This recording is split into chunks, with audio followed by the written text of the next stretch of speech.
Let's get to your Portland Trailblazers to start the final hours.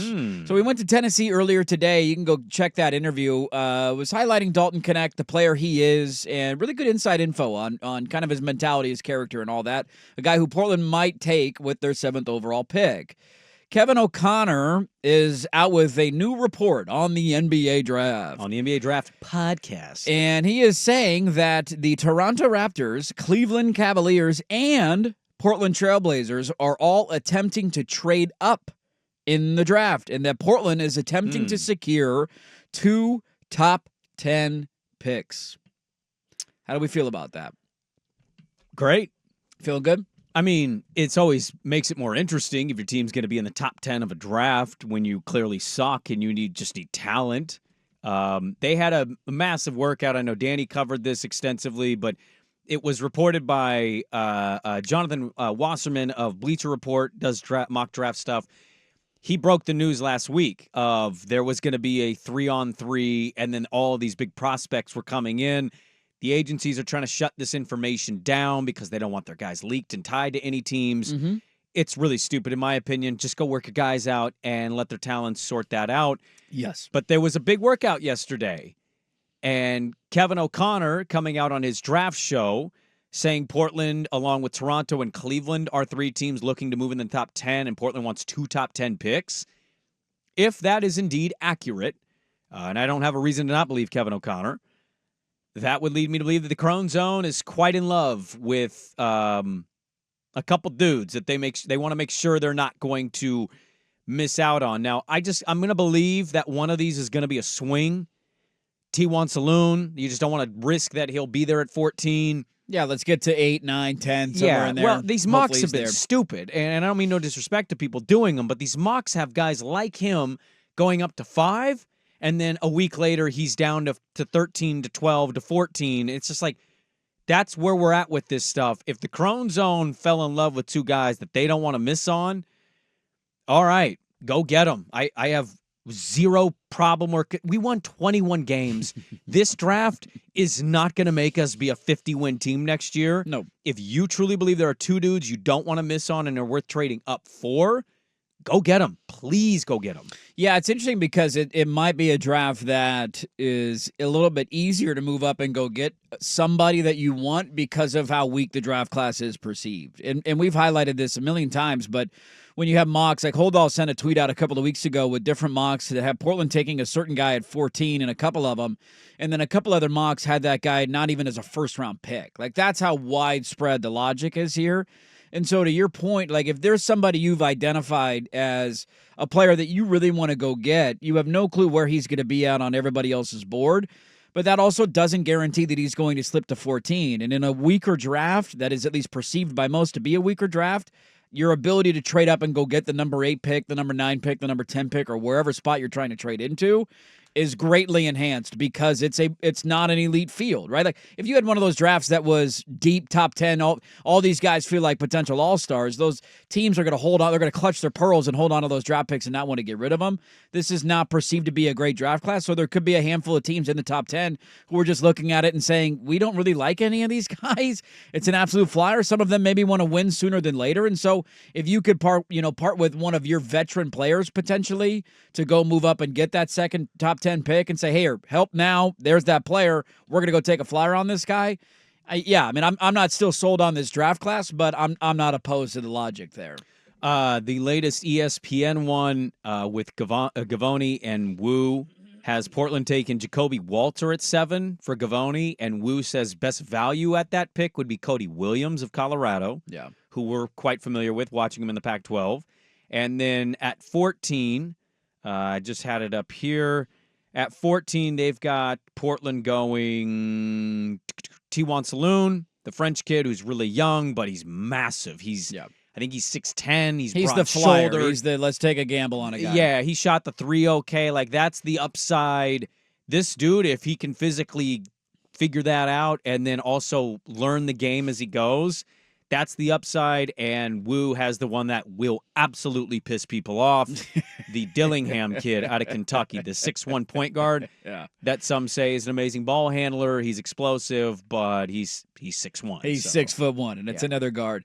The Jacoby Walter one is interesting. I feel like he's picking up a lot of steam here in the last week or so. I feel like I'm starting to see his name more and more connected with Portland. Well, I mean, it's an upside swing there too, because he's a 3-and-D guy. He's 19 years old. He's closer to 20 than he is 19. Yeah. But he's 19. He's got a 6'10" wingspan, so he's versatile in terms of who he can guard defensively. If they are to go Jacoby Walter and Tidwan Saloon, those are two swing picks. And I've talked about this with Danny on the pod. I would be happy with either. You want to swing. You want to take a Dalton Connect, a 23-year-old chip on the shoulder, pissed off, but ready kind of to go day one and be a pretty stable rotational player in the next couple years quickly. He can shoot. That translates right away. I would be happy. Well, shooting's really important. They were the worst shooting team in the league. But I would also be happy with that. You take a swing with one. You take stability or your best bet of stability with the other. It's all a crapshoot, but moving into the top 10, I think that gets me pretty excited, because that means the Crone Zone's falling in love with two guys, and they don't want to miss them. It's going to be an entertaining night, man. It's 2 weeks away. Are we all ready? 2 weeks away from the NBA draft. Well, are you ready?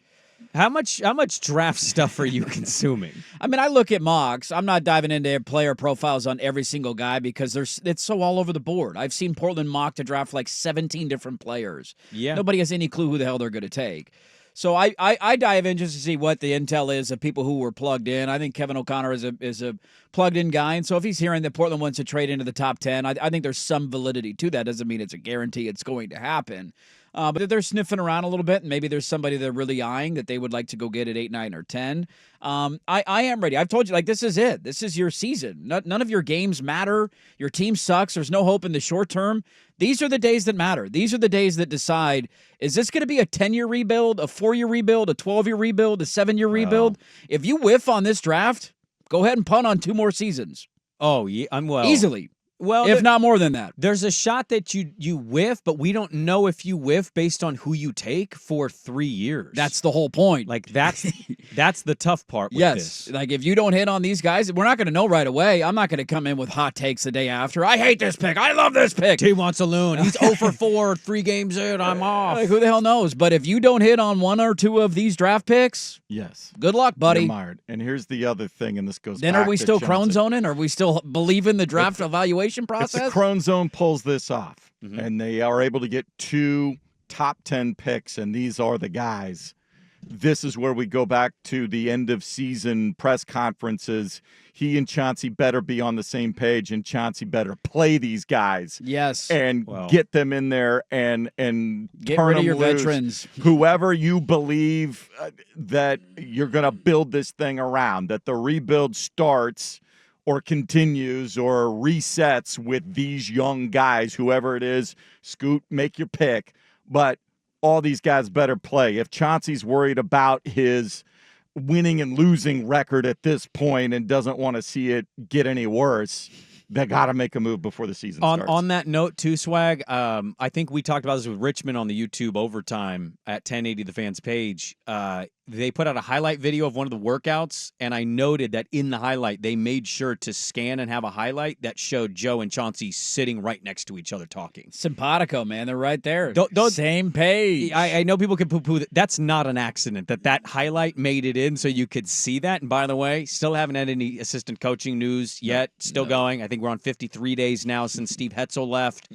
I don't know about that whole thing. They're clearly going to keep Chauncey, and Chauncey has nowhere to go anyway. Unless the Lakers come calling. You're not going to like what I'm about to say. I'm excited for them to go top 10, 2, if they can. Yeah, what the hell, man? Take your shots. But they're going to be guys that don't pop for 2 to 3 years. And here's the other part. They have to suck next year because the draft next year is too good to not try to go get maybe the guy. They should win 15 games next year. Okay, but like my point on what you're talking about is we're not talking about 2 years here. We're talking about 4 more years maybe until they're into the play-in, playoff stuff. Yeah. So like whiffing and all, like you're not going to have answers to that stuff right away. nor at any point next year should you be saying out loud, like, did he whiff? Well, no, these are flyers, and this draft's not very good. But if you trade up into a top 10, even in a bad draft, you're telling me you really believe in these guys. So I kind of hope and want to see that pop way sooner than people are going to say publicly. Yeah, I'm not saying that it's going to be a like, hey, 10 games in next season, these guys suck, let's fire Joe Cronin. That's not the take. It's just that like these are the nights that matter for when you're mired in the situation that Portland's mired in, you have to hit on these nights. And the reason the teams get stuck in a rebuild for a decade plus is because they screw up the draft. Go look at the Sacramento Kings. They're the prime example of this. How many bad drafts? The Minnesota Timberwolves, how many bad drafts did they have where they had chances to go get guys like Steph Curry, but they took Ricky Rubio and Johnny Flynn instead. Luka Doncic in Sacramento, right? How different is their trajectory if they get the draft night right? Now, nobody knows at the time who the best player in the draft's going to be. We all like to make fun of the Anthony Bennett draft as being one of the worst of all time. Giannis was in that damn draft. We had a chance to get Giannis, and we didn't take him. These are the nights that dictate what the next 5-10 years of your franchise are going to look like. You won't know it right away, but if you do whiff on this, it just extends everything out a little bit further and a little bit further and a little bit further, and you're not getting it out of it anytime soon, even if you hit on this draft. So I'm very excited for it. 2 weeks from tonight, the NBA draft will report out today. Portland trying to land another top 10 pick and move up potentially to get somebody else.